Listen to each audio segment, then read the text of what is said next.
Hello বন্ধুরা, সবাই কেমন আছেন? তো আশা করি সবাই ভালো আছেন।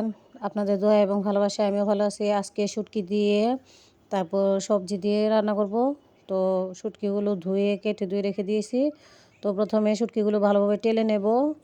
বন্ধুরা, এটাকে মনে হয় ফেওয়া শুটকি বলে। তো প্রথমে একটা ডেকচিতে সবজিগুলো ধুয়ে তারপর দিয়ে দিব। দিয়ে উপরে কিছু পেঁয়াজ কুচি দিয়ে দিব। দিয়ে কয়েকটা কাঁচামরিচ, তারপর থেতো করা রসুন দিয়ে দিব।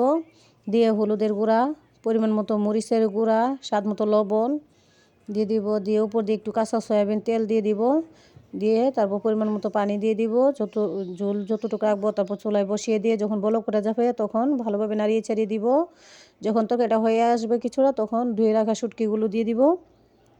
শুটকিগুলো দিয়ে আবারও ভালোভাবে নাড়িয়ে চাড়িয়ে, তো বন্ধুরা আমার তরকারিটা হয়ে এসছে। তো উপর দিয়ে কিছু ধনিয়া কুচি দিয়ে দিব। দিয়ে আবারও ভালোভাবে নাড়িয়ে চাড়িয়ে দিব। তো বন্ধুরা, আমার পাশে থাকার জন্য সবাইকে ধন্যবাদ। সবাই ভালো থাকবেন।